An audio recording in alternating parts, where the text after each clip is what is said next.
नमस्कार, मी उज्ज्वला. मराठमोळी जीवन चॅनलमध्ये तुमचं सगळ्यांचं मनापासून खूप खूप स्वागत. आज आपण दसरा विशेष कमी तेलकट, टम फुगलेली, खुसखुशीत अशी पुरी कशी बनवायची ही रेसिपी बघत असतो. पुरी आपण अनेकदा बनवत असतो, पण कधी कधी काय होतं, अशी पुरी फुगत नाही आहे, खूप तेलकट होते, तेलातनं बाहेर काढले की लगेच नरम पडते, खुसखुशीत होत नाही. तर आज आपण अशा 2 स्टेप वापरून ही पुरी बनवणार आहे. तर चला पटकन रेसिपीला सुरुवात करू. गव्हाचं पीठ घेतलेलं आहे. आता गव्हाचं पीठ घेतल्याच्या नंतरनं आपली पुरी तेलकट झाली नाही पाहिजे, थोडी तिला असा कुरकुरीतपणा आला पाहिजे आणि छान टम फुगली पाहिजे. त्यासाठी यामध्ये तुम्हाला काय घालायचं आहे, 1 वाटी बारीक रवा घालायचा आहे, अर्धा चमचा पोहे खायचा जो अर्धा चमचा असतो तेवढं आपल्याला पिठी साखर यामध्ये मिसळायची आणि अर्धा चमचा मीठ मिसळून घ्यायचं. हे सगळं एकत्र पिठामध्ये मिसळून घेतलं की यामध्ये पाणी घालायचं. आता अनेकदा आपण काय बनवतो, पुरी बनवताना ना सरळ असं पीठ चपातीसारखं मळत असतो, पण आपण इथे चूक करत असतो. त्यामुळे ना आपली पुरी तेलकट होते, चपटी होत नाही, चपटी होत असते. आपल्याला तसं पीठ मळायचं नाही. तुम्ही नेहमी पुरी बनवाल ना तेव्हा पीठ तुम्हाला घट्ट मळायचं. जेवढं तुम्हाला चांगलं घट्ट मळता येईल तेवढं तुम्ही इथे घट्ट मळून घ्यायचं. अजून दुसरी चूक आपली काय असते, आपण पीठ मळून ठेवत असतो, मग ते तासभर भिजतं, अर्धा तास भिजतं, सगळ्या शेवटी आपण पुऱ्या बनवत असतो. तसं नाही करायचं.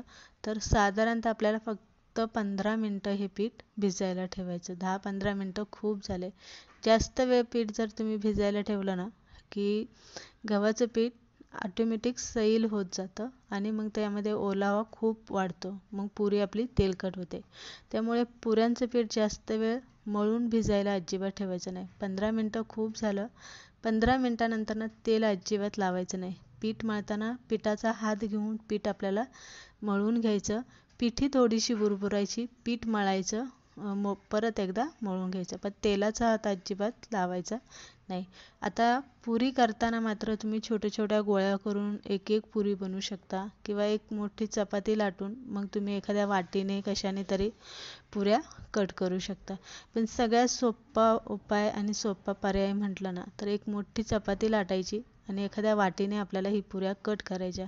त्याचा फायदा दुसरं काय होतं, सगळ्या पुऱ्या एकसारख्या आकाराने होतात, सगळ्या पुऱ्या एकसारख्या जाडीच्या होतात, पातळ जाड अशी एकही होत नाही. इथे पुरी कशी चपाती कशी लाटायची, आपण नेहमीची चपाती लाटतो ना त्यापेक्षा डबल जाडीची लाटायची. म्हणजे नेहमीची चपाती आपण पातळ लाटतो, त्याचे 2 चपात्या एकावरती एक ठेवून जेवढी जाडी होते अगदी तेवढ्या जाडीची आपल्याला ही चपाती लाटून घ्यायची आणि मग एक वाटी घ्यायची, वाटीने पुऱ्या या पद्धतीने कट करून घ्यायच्या. इथे झाल्या आपल्या पुऱ्या करेपर्यंत. आता पुऱ्या तळायच्या कशा, पुऱ्या तळताना तेल चांगलं तापलेलं पाहिजे, गॅस मोठाच ठेवायचा.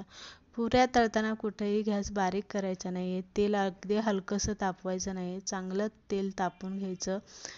चांगलं असे पुरी टाकली की लगेच पुरीला ताव भेटला पाहिजे, म्हणजे पुरी लगेच फुगते पण आणि लगेच तिला एक सोनेरी कलर येतो. दुसरी गोष्ट म्हणजे काय होतं, पुरी तेलकट अजिबात होत नाही आणि त्यामध्ये एक खुसखुशीतपणा पुरीला येतो. पुरी तळायची कशी, तर इथे बघू शकता या पद्धतीने हा असा कलर येईपर्यंत पुरी आपल्याला तळून घ्यायची. पुरी तळताना उलटी पालटी करत राहायची, म्हणजे एकसारखा सगळीकडून कलर येत असतो. याच पद्धतीने बाकीच्या सगळ्या पुऱ्या तुम्हाला बनवायच्या आहे, तळून घ्यायच्या आणि खायला घ्यायच्या. तर अशा पद्धतीने आज आपण दसराविषयी छान खुसखुशीत कमी तेलकट टम फुगलेल्या अशा पुऱ्यांची रेसिपी आज इथे बघितलेली आहे. तर तुम्हाला ही पुऱ्यांची रेसिपी कशी वाटली हे कमेंट करून नक्की सांगा. आवडली लाईक शेअर करा आणि तुम्ही सुद्धा ह्या छोट्या छोट्या स्टेप वापरून एकदा पुरी या पद्धतीने बनवून बघा.